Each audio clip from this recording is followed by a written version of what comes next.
I'm Bernie Zimmerman. I'm the chair of the Nevada County Historical Landmarks Commission, which was created by the Board of Supervisors in 1969 to essentially to preserve and promote Nevada County history.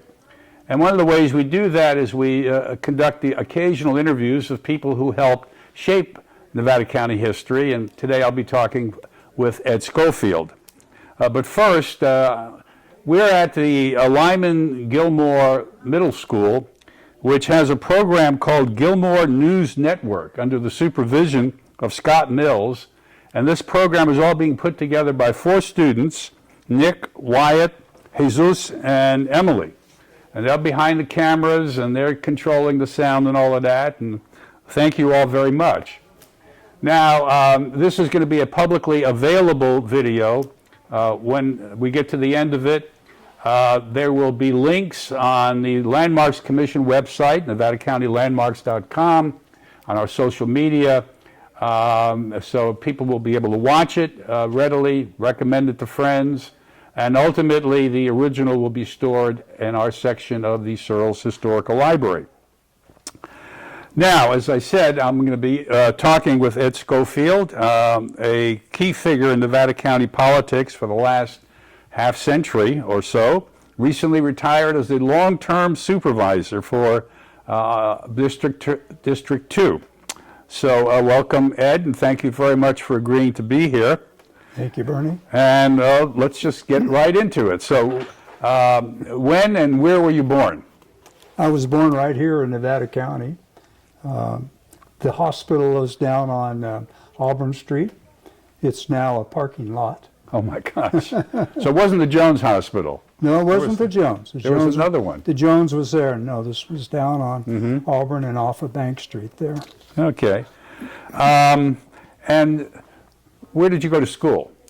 I went to You didn't go to Gilmore, I'm pretty sure. No, I didn't. I went to Bell Hill School. I went to Hennessy, and then, of course, Nevada Union. Yeah. Did they have Gilmore School back then? No, I think it no. came It in started with my later. children. Oh. When my kids were in Hennessy, and then some of them were asked to come up here. We didn't know what to think of it. Well, you have a chance to form an opinion now. Oh, absolutely. Okay, Nevada Union High School. And I think I heard that you were in the inaugural class. We were the first class to graduate from the high school on Ridge Road. Okay. 1962. That must have been an interesting experience. It was. And then after Nevada Union? I went to Sierra College. I got an AA degree down there. And I didn't go any further. That would have been in Roseville? Yes. Okay. Yeah, and it was fairly new there. We used to call it Sahara. Sahara College, because there was really nothing there. Roseville's changed a lot. Oh my gosh. So let's just talk more then about your family. Can you tell us something about your parents? Yeah, I'm actually 5th generation here. And my mother's side first came to the Grass Valley area, and they had agricultural, and they were out more where McCourtney Road and that area out in there. Okay. And by the time I was born, my grandfather owned a house on Pleasant Street, and my mother just grew up in town. But the ranch was taken over by Beale Air Force Base, well, Camp Beale at the time. It was an Army base, and they were never able to get the land back once the war was over. So my experiences here were really not agriculture, more when I got involved with the fair than growing up. We'll come back to that, but let's get back to your maternal lineage, if I can use that term. Where were they from? Right here. Well, when they came here, from where did they come? I go back to, what is it, Redmond, Cornwall. Oh, you're I've Cornish. got some Cornish blood in me. Yeah. Okay. My dad comes from New York. Oh. Because he was at Camp Beale, he was learning how to drive a tank, and So your family ranch would have been almost like out by Perimeter Road, that Yeah, far that out. area. Okay. Yes, it's quite a ways out there. Yeah. So I'm guessing then that on the maternal side, the migration occurred around the 1860s or so. That's when a lot of folks left Cornwall because the mines were drying up, so to speak. That's exactly right. I had uncles, and my dad actually worked in the North Star mine for a short time. But I had uncles that, I mean, that's what they did. They worked in the mines. So they all would have been hard rock miners, I guess. Yes, they were, yeah. And then I don't know what my dad was. He didn't like it. He was there only a short time.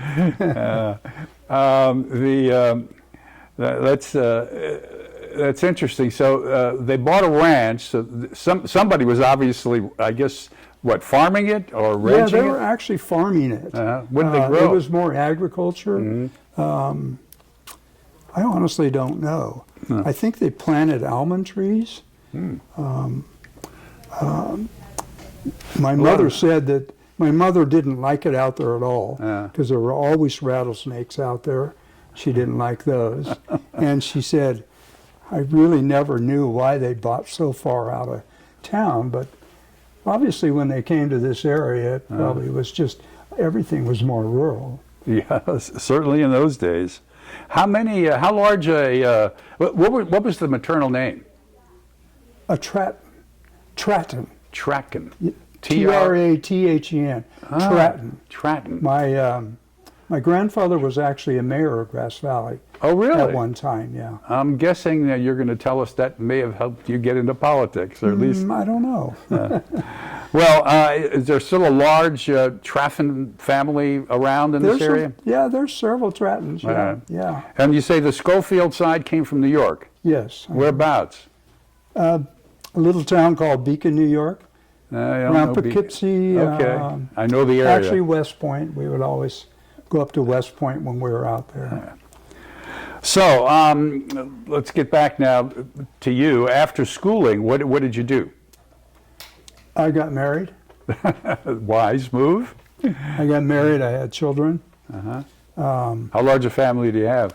I have three children. Yeah. All right. You must have started working at some point to support your family. Well, I actually started working for a vending company. It's called Hathaway Vending. He had, at that time, there were cigarette machines everywhere. Oh, yeah. And that was the main product that we were selling was cigarettes from cigarette machines. We had pinballs and jukeboxes, that type of thing. Now, at some point, you got into politics, and I guess you've given us a little bit of a hint. When did you first get involved in politics? You know, I seem to have always been a joiner. So when I had the opportunity, I joined something called the Grass Valley JCs. Okay. And the JCs were quite active politically. I know just before my time when I joined, they had staged a protest on Old Highway 20, trying to get the word out that here's a road that really needs to be. It was the start of what 20 is right now. So I joined that group. It was quite political, and the JCs had an age limit. And once you hit that age limit, you're gone. You're out of. So, to me, the most natural thing to do at that time was to run for the city council, which I did. That's a natural segue, and I guess you won. I did win. Yes. Okay. So, when was this? What year? 1975. And the Highway 20. You've got me interested now. So is this when there was the controversy about whether there was going to be a freeway that was supposed to go all the way from Fort Bragg up to Highway 80, or is this a different one? I don't know that, Bernie. The opposition that I saw, the protest was, I think they actually stopped traffic. And you can imagine, I mean, here's a state highway with the curves and bends they have on it. So they were just looking for a new route. But I don't recall anything about going all the way up there. Be nice. They've made some good improvements on that. Yes, it's quite a bit different than what it must have been. So let's go to you mentioned the county fair. So how did you first get involved with the county fair? Well, actually, I was on the city council. I was on it for over 7 years. And I was actually going through a divorce. And I felt I needed to leave the area to kind of find other places for work. And I ended up in San Jose for like 7 months. And I had a very good friend who was Dennis Hill, and Dennis was the mayor of the city of Grass Valley. And he's the one that said, Ed, they need a fair manager out there, and we need to get you back up here to Grass Valley. And you know, one thing led to another. And obviously, I honestly didn't think it was really going to happen. And I got a call from Earl Shine, who was the interim manager at the time, and I was at my mother's house, and he said, the job is yours if you want it. And I want it. Okay. And I looked at my mother and said, what do I do now? So, when was it that you became the fair manager? 1982. Okay. In November of 82. That's about the time. We moved up here in 79, so I'm sure by 1980 or so we were attending the fair. Our kids used to love it. Everybody did, yes. So let's talk about the fair. I was reading Tanis Thorne and Vince Seck's book about Lake Olympia, and of course there's a big section in there about Glenbrook and the park and all that. So as I understand it, in the 19th century, the fair for a while alternated between the grounds we have now, which I think are called Wyatt's something. Watt Park. Watt Park. Watt Park. And the Glenbrook area. Do you know anything about why that was or how that came to be? I honestly don't remember. I remember Lake Olympia vaguely, but I don't remember the racetrack and that kind of stuff. It had disappeared pretty much. The track, I think, disappeared pretty much by around the 20s or 30s. Yeah, so there you go. Yeah. But I never remember the fair being up in that area. I remember the fair being in the back of the Veterans Building. That's another location on me.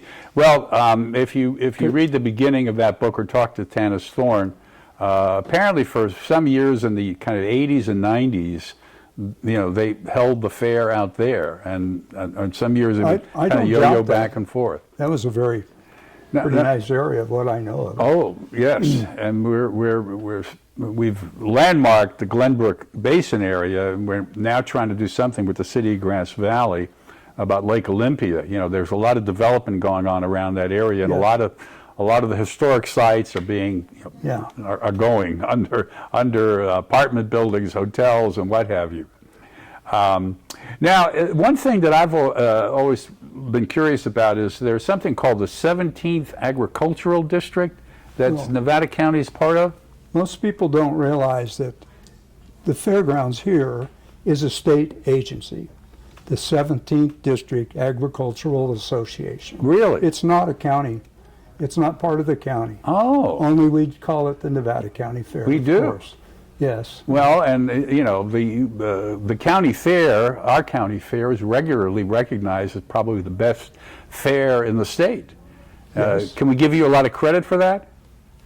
You know, it's always been a special fair. I'll take credit for the time I was there, and the people around me that really made it work.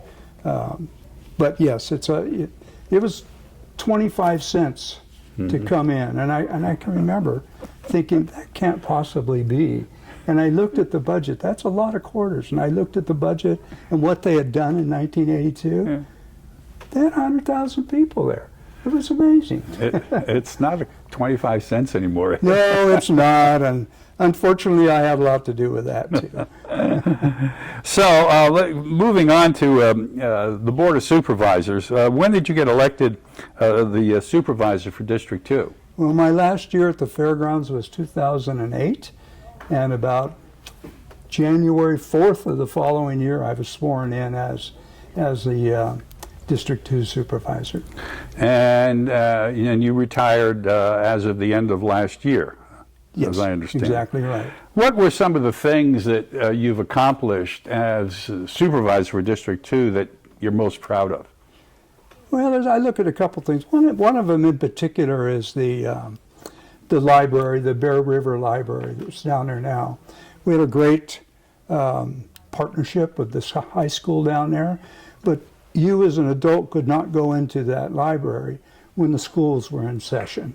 So to have a separate library now right off Combie Road there, I'm quite proud of that. And the kids section actually has my name on it, so I'm very proud of that.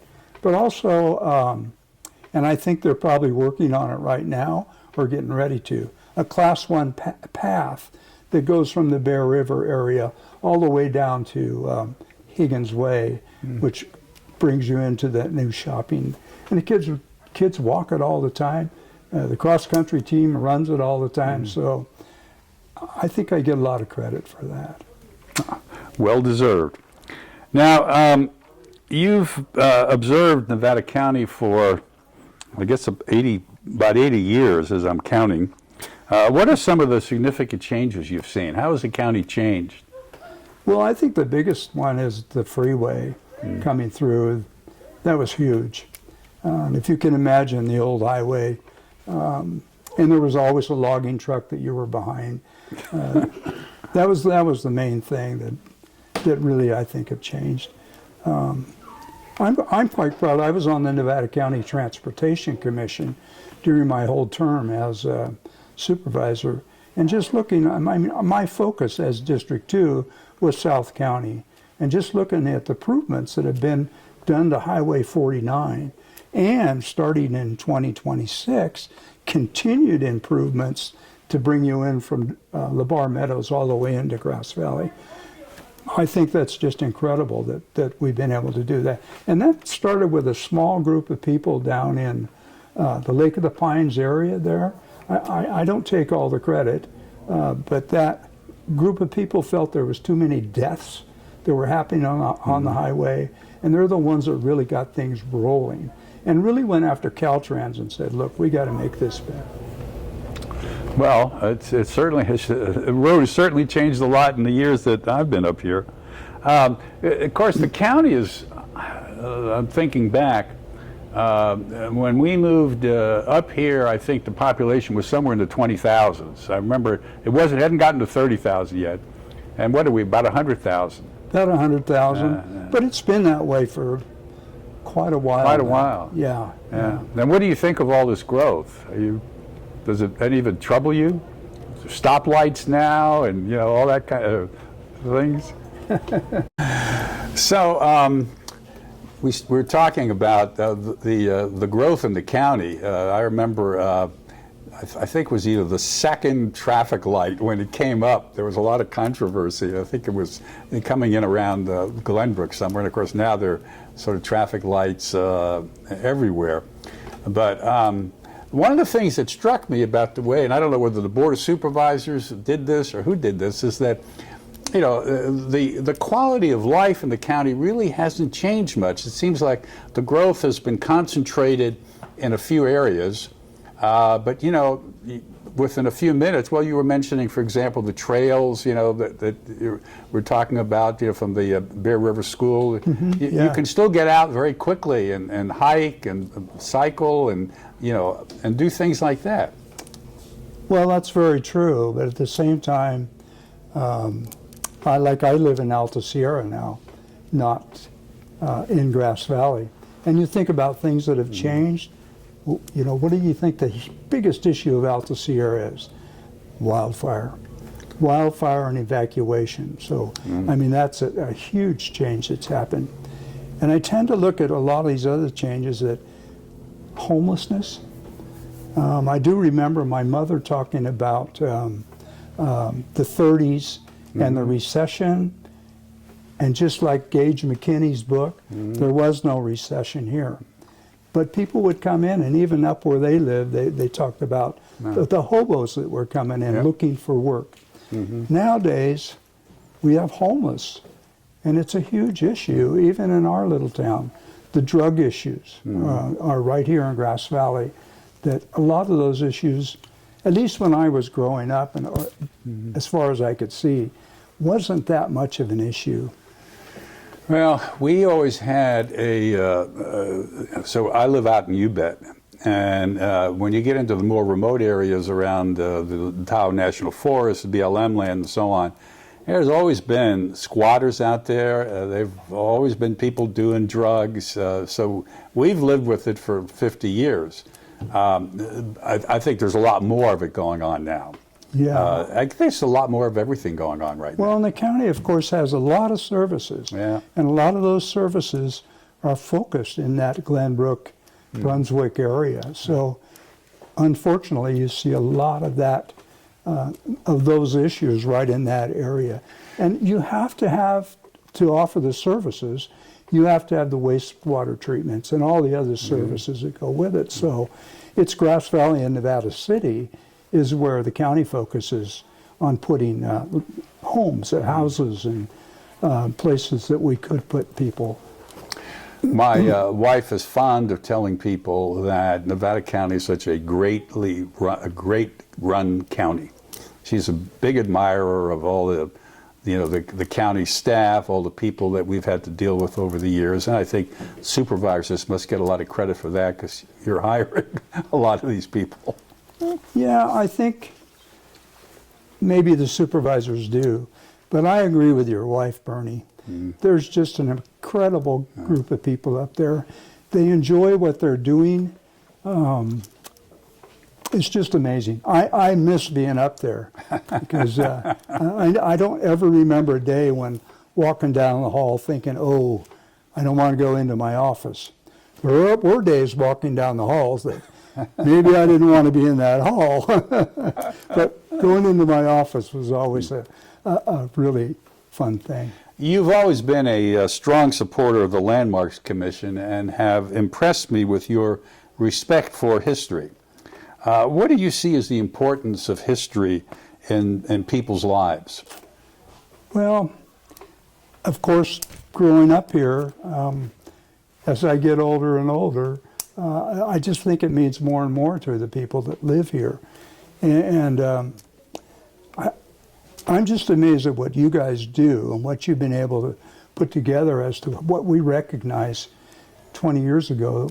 Probably we didn't have as nearly as much as what you put together. And I don't know, I just think I've never been a person that really went back, looked at my family.